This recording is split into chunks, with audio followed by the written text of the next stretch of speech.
ụmụnne m ndị Igbo ebe nnọkịta na bụ Ụmụdịọka ka m nọ right now. O nwere ife ifụlụ ife mgbawa obi ifụlụ online for many days now gbasara a woman nurse dị ime nke o gburu na this village ọ na-akpọ Ụmụdịọka. Ọ bụrụ na Ụmụdịọka ka egwu ọ n'Ogbunike. In this village ọ na-akpọ Ogbunike. So it's a very painful thing. So aba nka nọ right now na nwanne nwoke ebe a brother na ebe a nwanne the nurse o gburu. So caring for him before nkwe anything ọ na nchọrọ ikwu. Biko sir, can you tell us what happened? Ogologo aka dị n'ụka mgbede. Ife m na-ekwu abụrụ ife ọzọ na onye a na-akpọ ife a na-ekwu okwu na-egbu ọkwa nwanne m nwaanyị ada ofu ọbara ofu nne ji mụ na ya na-abụọ and ha tụfuo oge ka hapụ ime ife niile ka o tobe ogo.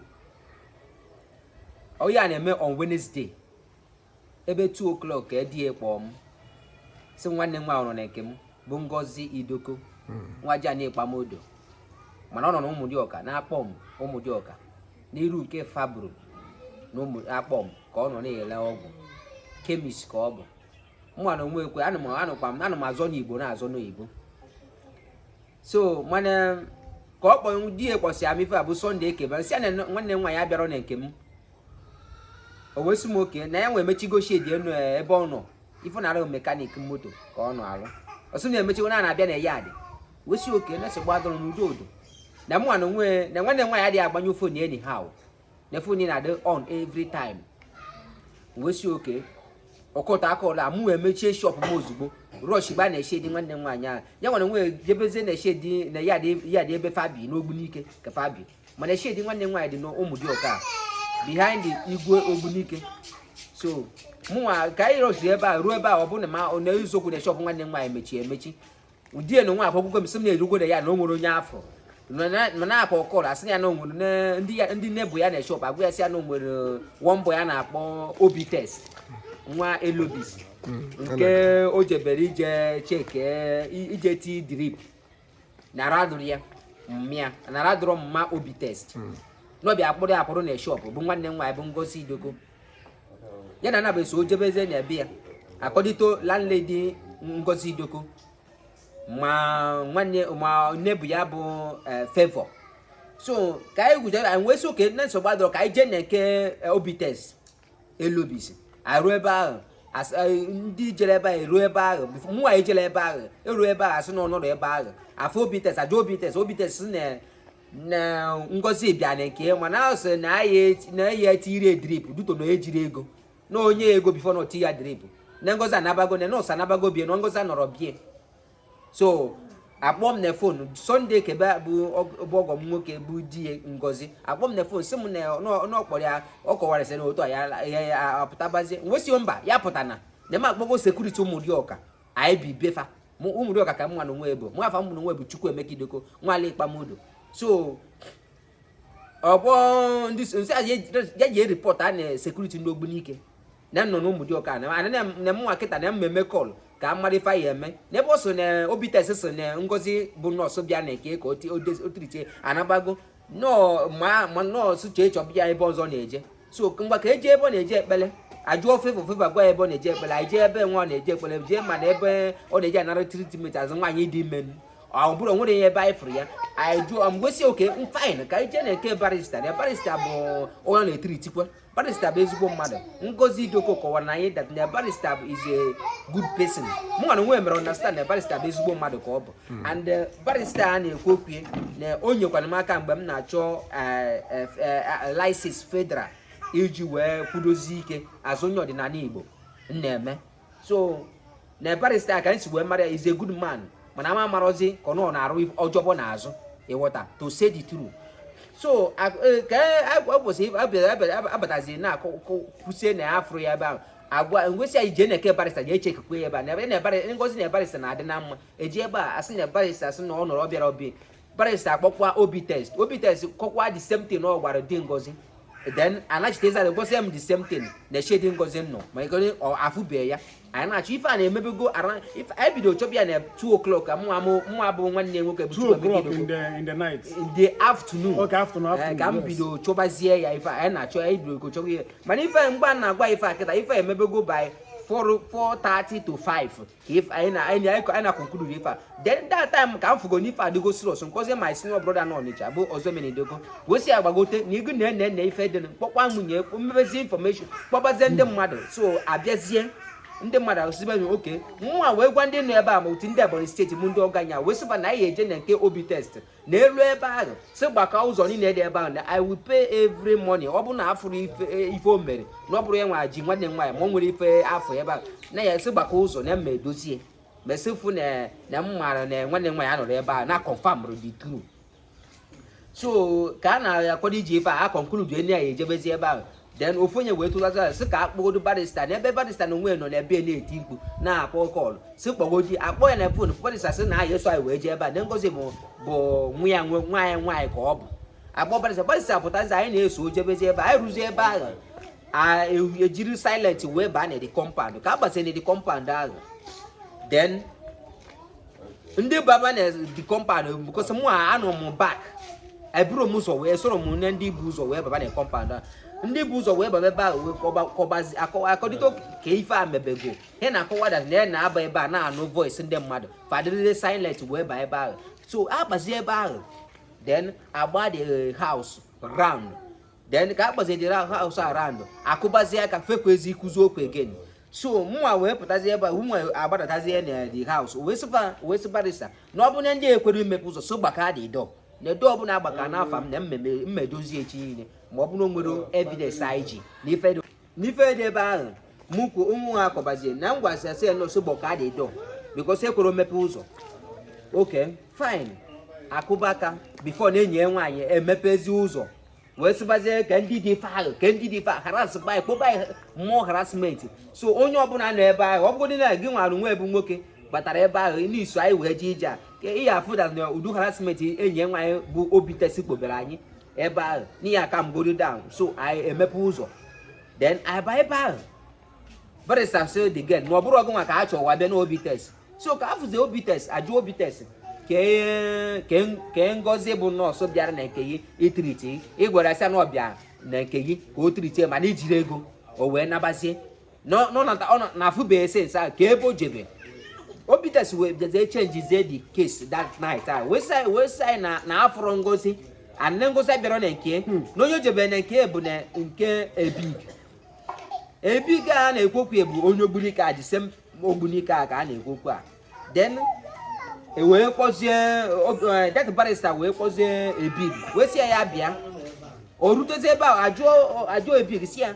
onye na-eto Ngozi ọbịa na nke gị anwụọ nwaghị ma nwunye ya arụ na-adụrụ o si ya mba na onwerokwa onye arụ na-adụrọ be na arụ dị onye ọbụla be na-apụ sense money then okay fine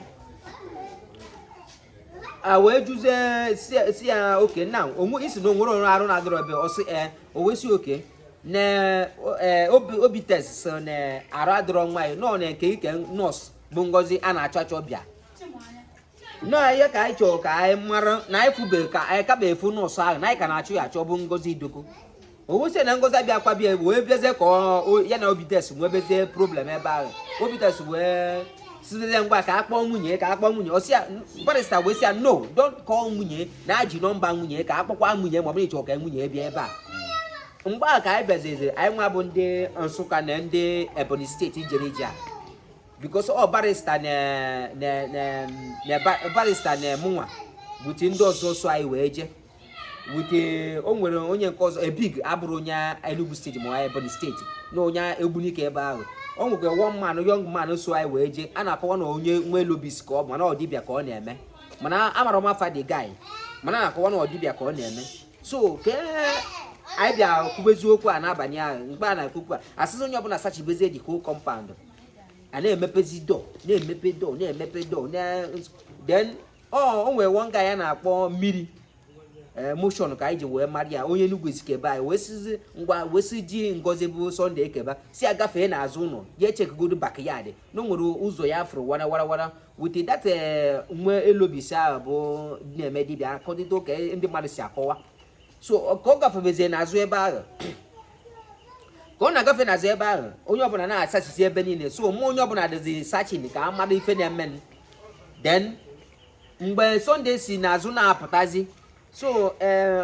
ya obi test afụgo na Sunday kebe bụ di Ngozi ejego n'azụ ebe a confirm ha dat nọ ebe a n'azụ ebe a ka ebu Ngozi tinye na pit wee na-apụtazi bute iwe so ya nwa the guy alachapụ ọsọ bụ obi test ka ọ na-agbazi ọsọ a barista ma mụ nwa onye ọbụla achụgbazie the guy anyị nwere ozi the guy o ife mee na that night ifuke so ka m achụ ọsọ a mmiri na-abịa o mmiri na ezigbo mmiri na-eso because anyị jego report ndị Ogbunike nyere anyị bụ 24 hours before na achọba nwanne nwa bụ Ngozi Idoko bụ nurse then mụnwa wee gwasị ya efuse na mụnwa I can't take it na mụnwa ya etekiri ebe anyị ichebie 24 hours before na achọbịa na aga na-achụ ya ti 24 hours ahụ na ọ bụrụ ụlọ na-ema ya alara ụlọ na onye a na-ekwu ife a bụ nwanne m nwaanyị kụda ife ahụ agbanye na ọnụgo di mana o nwee ife bụ dat na ibe na family na onwee ndị dịwara iche ịghọta because onye ọbụla m na-asịrị ya na onye anọ ọmụnwa atọrọ ya you can't believe because ifuru anọ m ifugo m ifu face ifugo face m ifu face ifugo face m efuge so mgbe esigo ka na-esegbu adọrọ ka obi tesa gbabara ọsọ anyị jidezie enyi nwanyị ahụ anyị jidezie enyi nwanyị anyị fụrụ n'ime room ya kpọburu anyị harassment ahụ kụbazie ya ife on that process anyị na-akụ ife ndị security wee bịa ebe ahụ wee siza anyị kụgbulie because anyị kụgbue na anyị enwetara evidence anyị chọrọ inwetazi ọ ya mere anyị gburu the girl because anyị kọdịto ka anyị chi wee decide n'abalị ahụ na anyị egbu the girl anaghị amụ the house ọkụ mana the house ya amụ ọkụ the house enwere isi the house onwere orisi the house ya asị ka amụ ọkụ house obi des na-eme ife o nwere isi ebe etiri nwanne m nwaanyị enwere piti n'azụ. So for now kedu process kedu ihe unu na-ekwutezi about the police ka ife ọlụ fa na-alụzi to make sure that they get that guy that onye nwaanyị ahụ onu uji pụrụ eziokwu na ọma eziokwu okwugo ọkọfas go with some dibia final supply pass mmadụ even itself that ka emepeziere ebe ahụ. Wait is na the lady confessly na ha na supply pass mmadụ to native doctor because government need to do something about this. Governor Soludo need to do something about this because no so onwe government ya nwa bụ the girl nwere idea ife a niile and five for pass mmadụ na-abụrụ pass nwanne nwaanyị na the allo I for mmadụ dị fresh. This thing is happening in Anambra State. Governor Soludo, please. He has not a go be the maybe. So that means that Otega have the name maybe start. According to the girl na akwa no brota ka emebere ye. Na afufa ka esi na eburu akpa. Na ebu akwa na aga. Asova ka ife ebu na akpa. So ndị mmadụ no anu nkịta. Which is no anu mmadụ. Anu mmadụ. Anu mmadụ ka fani. So that girl no go for what his boyfriend is doing, slaughtering his fellow human being. Na ele pass. Akuna ni ho na-ekwu ebe a. Na ha ga na better guy mgbe ha no better guy. Na ha for some parts. Along money. Ha na listen to dibia. So they need to provide those dibias. Obro so ndị dibia. I that's need we hear the bar na eme arụ ọrụ abụ 3 girls with 4 boys. Na arụ ọrụ a. Na farosi ọrụ a na fa na general esise ndị mmadụ pass. And ndị dibia a na-elesie ọ bụ wafa ndị dibia ahụ the security Ogbunike nwere idea ife a niile. So they are keeping quiet. No, it's not good. Government need to do something about this. No, this thing will not be like that. Governor Soludo need to hear this, and the Governor Soludo need to move to do the needful in this situation. We are all human beings. If you are hiding this truth, covering this truth, tomorrow it may be your brother or your sister they will slaughter and they will sell the part of your brother or your sister. So this is not cover. No, if you cover it tomorrow, it may be your son or your brother or your loved one. They will slaughter and sell her past or his past. So you have to Fiji be cover truth. Please. The confession in no man. The PG Ogbunike when I did if because in that process I will confess I know the president will confess, but I have seen the video and I have evidence. You have the evidence to confess to defend myself. Defend me kukita because PG Ogbunike kọwara anyị that na fa o confess su ife niile mana ọ bụrụ ife niile ke fa ya na wee ebe wee kwubezie in general that no anyị na-abazie anyị biko ndị Enugu steeti na ndị Ebonyi steeti fa ka ma ada na-abazie na fa ya arụ ọrụ about it but since that time o nwebeghị any ọrụ ọbụla m fụrụ arụrụ efuje so ọ ya bụ iwe m kịta because brother my sisters ife m na-ekwu abụrụ ife ọzọ so na kedu ihe unu chetara about this case na kedu ihe unu chetara about it this case a kịta o nwere ka o si agazi otu a ọ dị m na ya ka ọ na-ejizi ego na-emezi ife a na-eme no this will not happen ịma na anyị bụrụ onye Anambra steeti this one does not matter whether you go Anambra Enugu steeti ka Enugu steeti Igbos are one ndị Igbo kpamodo onye kpamodo ka m bụ Igbo eze north mana this thing a na-emezi somehow mana ife m need kịta I need help I need him help I know that ama m na m enwere ego mana o nwere ndị ya afụ ife bụ eziokwu kwuo n'ife a bụ eziokwu gbakwa mbọ make sure that nefa ya anụ nwa ọga anụrụ enyi so ife anyị need kịta bụ enyemaka ka nna ayọ ndị mmadụ ndị nọ n'isi oche gọvanọ Anambra steeti Soludo Governor Soludo is fighting against this evil. He's fighting against it. Na the reason iji wee kpọpụta ndị udo gachi maka this nonsense thing this evil cannot be happening in Igbo na Anambra State. So oh yeah bụ ife a na-akokwe ka anụ ọgụ ya. So wee na-ayọ gị biko Governor Anambra State ana m ayọ gị biko ka i put effort na this case. Ego ọ bụ no onye nwere ego nwere ọnụ okwu ama m ka m mesi wee onye ama ka o esi wee n'ụbọ ọga ahụ mana ịmanụ onye na-ejilo agalibe ego ọ ya anụnwụrụ ọgụ mana ife m na-ayọ ọ bụrụ ife a ka ya abịa kwube maka na ayiri na Igbo na ya amara onye ike egwu nwa wee na-ayọ unu biko ndị Igbo nwoke dị ya nwaanyị dị ya biko unu eziokwu ka anyị chọọ ka afịa ịghọsị ọ bụ na nwanne nwaanyị bụ Ngozi Idoko nwale kpamodo ekwuru okwu na a na-eje ebe dị otu a nke a dị iche mana ọ gwara anyị na ebe a ka ọ na-eje alụgwo ebe a ga-afịa na pit kpọpụta ya ebe a ọ bụ na agụrụgo ya mkpụrụ anya gwosizie pasị wụzi na arụ ya wee lụọ ọrụ ebe ife dị mma ọ na-ala Igbo anyị ndị Igbo anyị apụtasị na ndị Boko Haram na-egbu anyị ọzikwa anyị nwa bụ ndị Igbo bụzi Boko Haram onwe anyị onwe ezikwa onye bụzi Boko Haram anyị nwa bụ ndị Igbo bụzi Boko Haram na-ebuzi onwe anyị so biko mana ife m na-ayọ kịta biko I need help I need enyemaka ndị Igbo na ndị Anambra steeti ma ndị Enugu steeti maka ebe ọ bụla ị nọ outside Nigeria ka ị nọ I need help because onye a na-ekwu ife a bụ ejima m ka ọ bụ ifu my face ifugo her face ịmara onye a na-ekwu okwu ebe Ngozi Idoko ịmago mụnwa otu a nwere onye dị iche na mụnwa na ya nwa so biko na ụmụnne m ndị Igbo unu anụghị ife nwanne anyị nwoke kwuru is fact ife a bụ ihe mgbawa obi ife a bụ ife mgbawa obi sorry for what happens sorry for what happened biko na ihe nna ayọzi bụ Governor of Anambra State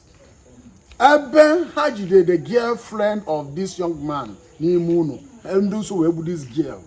o wee confess ya na o nwere ndị native doctor ha na-elesi pass and all those things mba ese boys ihe na ya na-ere ụmụ nwanyị na-ese ere pass a the 3 ụmụ nwoke dị 4 mana ndị native doctor ha na-ele ofu onye ka ọ kpọrọ afa wit ndị ọzọ kpọsịsị afa which is ekwere kpọrọ anya afa ndị ọzọ ahụ mana anyị jidego the videos ejidego m some videos government need to be involved to do and the this police thing. station Ugbo. mba Ogbunike Nteje police station Nteje ji everything ma ntị a ewepụtara ebe a bụ life police station Nteje ji datin ebe ahụ ji ntị ahụ life jidesie ma ife niile every sas eji arụ ụlọ ebe ahụ everything esi wee kwụọ blood ebe ahụ eji ife niile fabido efe niile ọ ndị police station Nteje bụ ife bịara ije a because yi dị efe ahụ so biko nu I help ma ayọ ayịyọ ka o nyere m aka biko nu ụmụnne m ndị Igbo wara na Igbo onye Anambra Igbo onye Enugu biko achọrọ nke onye aka dị involved ka anyị nweta justice because ọ bụ na covering I have connection I have money you will be covering evil one day it may be your son or your daughter or your brother or your sister this kind of thing may happen to him to her please this family need justice and they will get it so I'm not happy for what I'm hearing covering right now hospitals give me No, no, yes, all these people and this person are less. My boy, I'm doing them do what I need. I suppose him handling are less. Arrest. But look at look at the kind of. Tell me the arrest. No arrest, no any movement. No. This is evil. It will stop. This is stop. Because so